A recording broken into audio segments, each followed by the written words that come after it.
Hello everyone, Luke Smith here. Welcome to another quickie read, and I'm recording this a bit earlier than I expected. It's gone about 6 minutes past 9 in the PM, so it's a bit more earlier this time.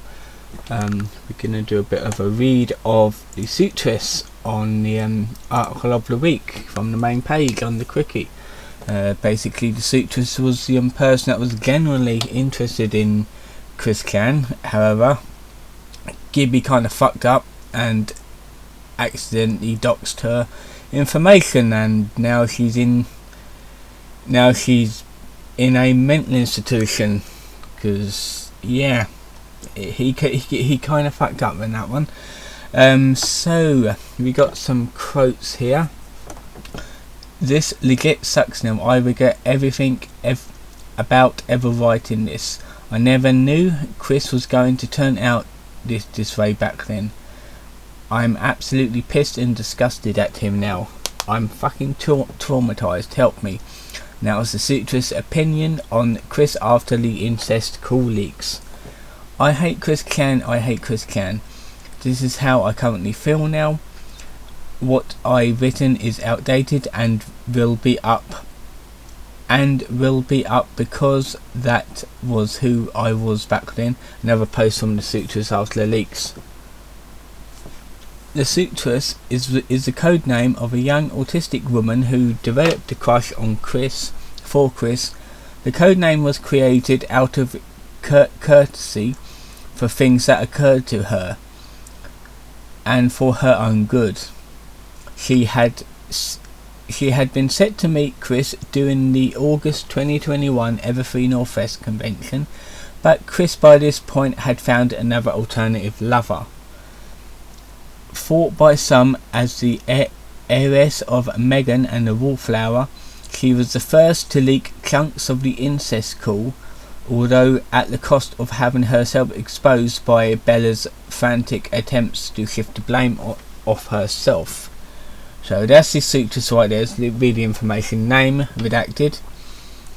And also known as the Suitress, the Everfree Suitress. Gender female. Nationality American. Saga Bella. So this is kind of a long one, but not really. Discovery of Chris. I see him as human, a bit a highly broken one. The Suitress thought on Chris after feeling for him. In order to understand her voluntary interactions with Chris and some of the events that came with it, as perplexing and hard to understand as they are, the Suitress' discovery of Chris and her initial feelings toward him must be discussed first. Previously living a rather normal life, the Suitress discovered Chris sometime during the start of the COVID-19 pandemic. Oh, I thought that was like a new one, like sort of kind of new this year. Out of boredom, she soon saw him as a means of coping with the hardships of quarantine, taking pity on him and revealing in the ways she was not Chris. This would prove itself to be a vicious cycle that would lead to some of the events that occurred afterwards. Before finding out that Chris was having sex with his mother, the Suitress seemed to have a rather naive idea about Chris's character, seeing him as a misunderstood retard who, with needs she could fulfill herself. Part of the reason for her crush, which stemmed from the aforementioned pity for him. According to the Suitress, she first became aware of Chris through the YouTuber Dithering Dork. He ain't made a video on him in a while. Who would mention Chris time and time again. Well, not really all the time, every now and again. She claimed that she began researching him out of curiosity, first feeling disgusted by him, a feeling that would still somewhat persist, which conflicted with the crush she'd form on him later. The Suitress would later form a more serious interest in Chris in the July of 2020, watching Gino's documentary series with a friend and reading articles from this wiki extensively.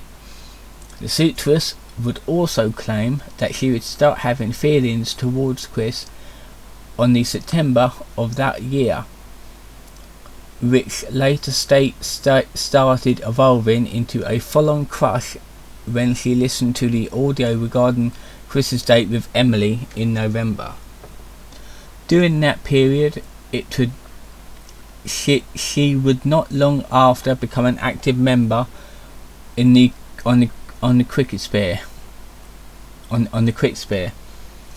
making fan art and posting regularly on the discords dedicated to him, along with moderating the Chris subreddit starting on January 2021. After going quiet on one of the discords she frequented the month before, it is believed that the Suitress attempted to start talking to Chris in 2020. Her fascination with Chris would leave her to beg him to reply, even before her self-admitted crush had developed. These attempts to contact were made despite the Suitress having been warned several times not to do so. In other words, it sounds like she was like desperate for a friend in a relationship, because she was like lonely in lockdown. That's what it sounds like. A lot of people felt lonely in lockdown, especially if they couldn't see their families and friends. Early interactions with Chris. See also the text and all that stuff. During her time as a Reddit mod, the Suitress discovered Chris's phone number and she was finally able to text Chris. She used a pseudonym, pseudonym, I think a pseudonym with a silent P, while talking to Chris, and also, unwisely, shared other pieces of her personal information with him. Yeah, do not share information and do not send any money to him. I know you can't do that now because he's in jail, but yeah, you shouldn't do that anyway. By the 15th of July 2021, she and Chris were on good terms and seemed to be reciprocating feelings for each other.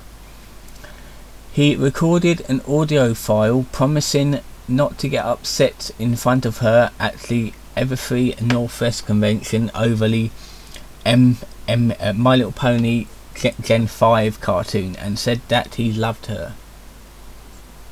On the 19th of July 2021, that was Freedom Day for us, Chris invited her into Nights of CWC Discord server hosted by Sean, where Chris introduced her to Bella. Okay, so apparently Bella was Chris's friend back then as well. The Suitress began to converse with Bella at that point. Okay, so the Suitress didn't. I always thought like the Suitress and Bella were like kind of like friends from the start. I didn't know Bella started to like groom her to do things on her behalf. Yeah, conversed with Bella at that point, seemingly unaware of Bella's true intentions. Yeah, here we go. Chris, having proposed the invite, shared the personal information the Suitress provided him to Sean, disregarding her wishes that Chris would not share with anything else. Yep, Chris fucked up again. That's what I always say. Do not trust Chris with anything. From what is known about the interactions between Chris and the Suitress, and some that Chris had with Bella, Chris appeared to stress the importance of encouraging her and boosting her self-confidence to finding a long-term sweetheart at her college, believing himself to be some sort of mentor for her. At some points, Chris would mention being in an open relationship with the Suitress and his lady friend Barb. yeah, later known to be Barb. Chris had seemingly developed a sort of infatuation with the Suitress herself. Despite this, he had stronger feelings for Bella and already had sex with Barb by this point, indicating that the boundaries of his love quest had been widening even before the incest with Barb had been discovered. And I might as well show this now. This is a selfie that Chris took and sent to the Suitress right there, so it's kind of like a new updated picture back then. Everfree Northwest. The Suitress was seemingly one of the last people that Bella recruited into her chess club Discord server.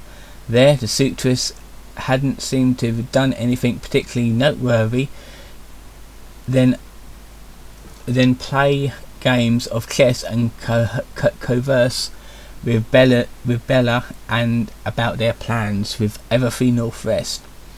Bella also acted accepting, even supportive of the Suitress' crush towards Chris around her, which contributed as to why she stuck around with Bella.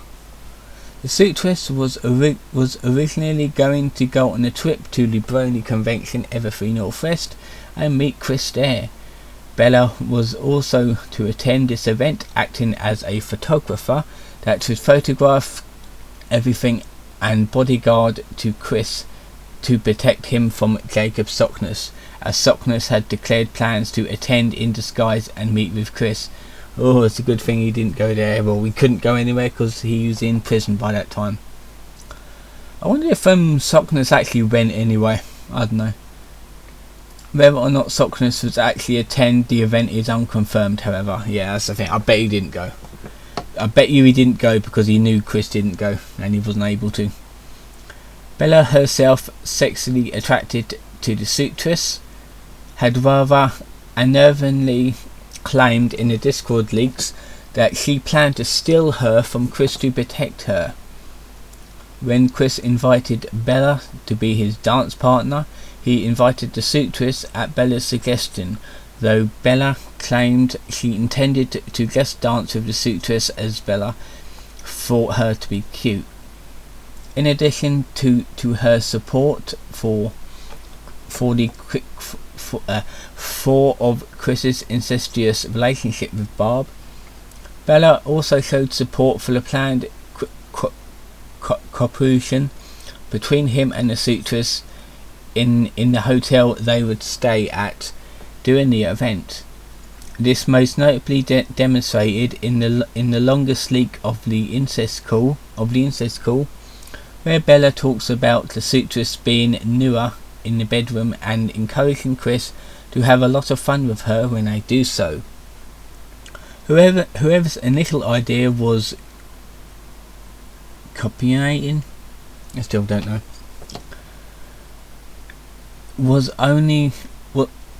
can only be guessed at, but the Suitress showed a willingness and agreement to engage in this activity. Regardless, Bella told Chris as his photographer she'd make a slideshow of the photos and videos she was going to take of them getting romantic. In other words, she wanted to make a porn movie and sell it off. Bella had also said in a conversation with the Suitress that she was pushing Chris to have sex with her. After this point, Chris did not seem to show as much interest in the Suitress, focusing his desires on Bella instead. Yeah, big mistake. This made things more difficult for Bella as she tried to book a room for both herself and the Suitress. Chris kept insisting that a room be booked for both him and Bella. Chris recorded an audio file for the Suitress, promising her he would not get angry upon seeing the rebooted My Little Pony cartoon at the convention. Yeah, I bet he would have flipped out if he saw it. The incest scandal. Well, I unleashed a moment in history for you all, and I don't know how I feel. And that was the Suitress expressing uncertainty at revealing Chris's incestuous relationship. Bella shared with the Suitress a 4-minute leaked call of the incest call in private, telling her that Chris was having sex with Barb. This heavily edited leak would only include bits of Chris's dialogue and remove both identities of the Suitress and Bella. The Suitress was to leak the video to the public. Bella also told the Suitress that Barb had been grooming Chris throughout his life. I don't feel that's true, but Barb has been like babying him and being a nut job to him, really, forcing him to stay with her all the time, that sort of thing.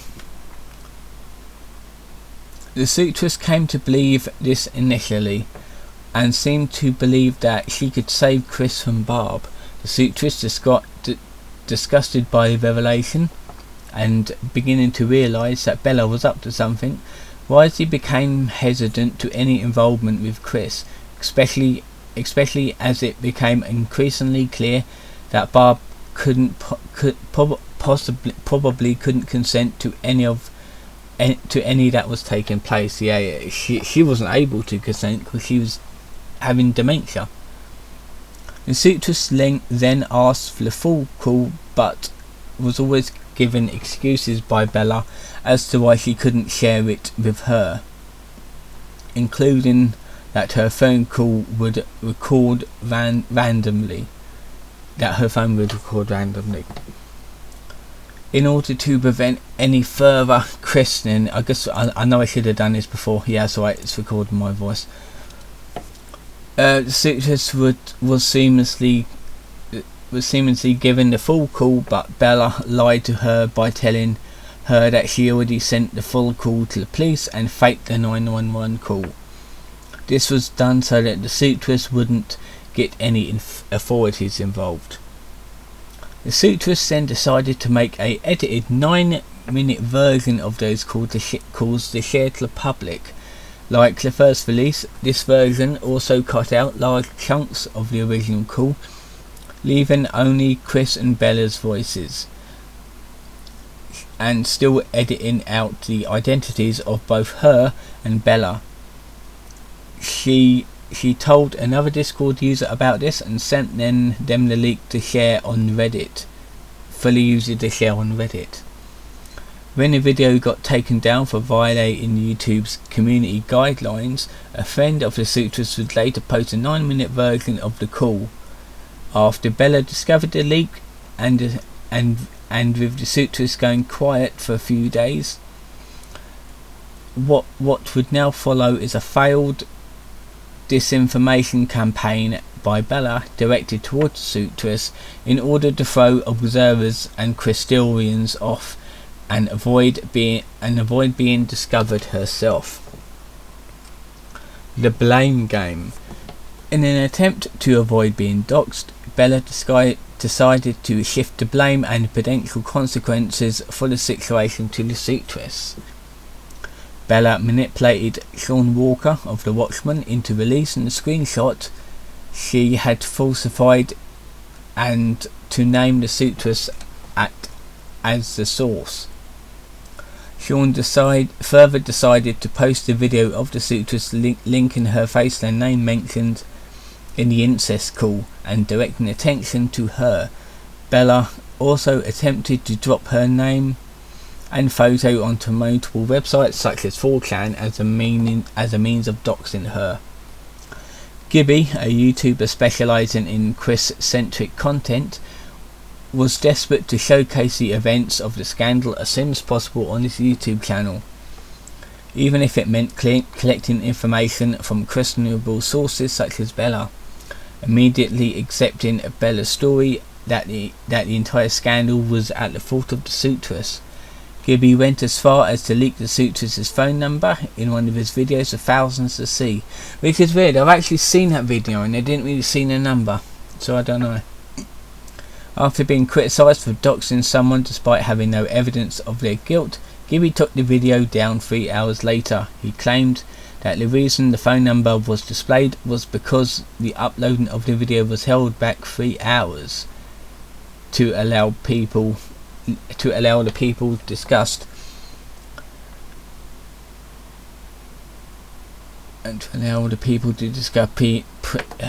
presumably referring to Bella herself in the video to see it, in order to make sure he hadn't doxed the wrong person. Gibby decided to upload the video a second time without removing the Suitress' phone number, spreading her personal information to even more people, but deleted the video only after 2 minutes for representing only one side. Gibby also attempted to upload the video a third time, claiming that he would fix his mistake. However, the whole charade didn't do much rather than inflict unnecessary psychological harm onto the Suitress, as by that point it had already been made abundantly clear to everyone who was paying attention that Bella was a comprehensive liar and was not to be trusted. Last bit now. Pro tip: the Suitress was never institutionalized. At the worst, she went through a depressive episode after the leaks and was temporarily hospitalized for behavioral therapy and had her internet taken away. She appears to be doing fine, according to the accounts that people who knew her. In any case, do not attempt to contact her, as it's kind of clear that she wants nothing to do with Chris. Okay, so I thought she went into like a mental facility. Okay, she was just hospitalized. It's probably good for her just to keep away from the internet for a while, because the internet can be a bad place if you're like mentally unstable like that. I think she was meant to be like autistic, but yeah, it's best for her to keep off the internet until she's absolutely fine again, because it's best to keep people like that safe, really, away from nut jobs like Chris and Bella. Conclusion: after Gibby leaked her phone number, already carrying the weight of her attraction towards Chris content, Chris fucking his mum, and the events making headlines, Bella and Sean dropped her personal information on other websites, and now a channel she once followed, engaging in Bella's attempt to frame her. The Suitress had an alleged nervous breakdown and was put on behavioural therapy the following day. According to the posts she made on various accounts she tried to use soon afterwards, she had later developed a disliking for Chris. The Suitress arc can be thought of as yet another cautionary tale as to why attempting to get in contact with Chris regardless of the motive for doing so, can and will end in utter disaster. Even after all these years, even after making the same mistake with 2 other gal pals, Chris still shown to be a frequent oversharer and will not respect the privacy of others. Compounded with that, seeing as how Chris is already on the radar for so many people, it logically follows that being in any form associated with him will land you on that same radar as well. So that was it for the Suitress article. Yeah, another wild ride. I hope you enjoyed this video. Don't forget to like and subscribe, and I'll see you guys in another video.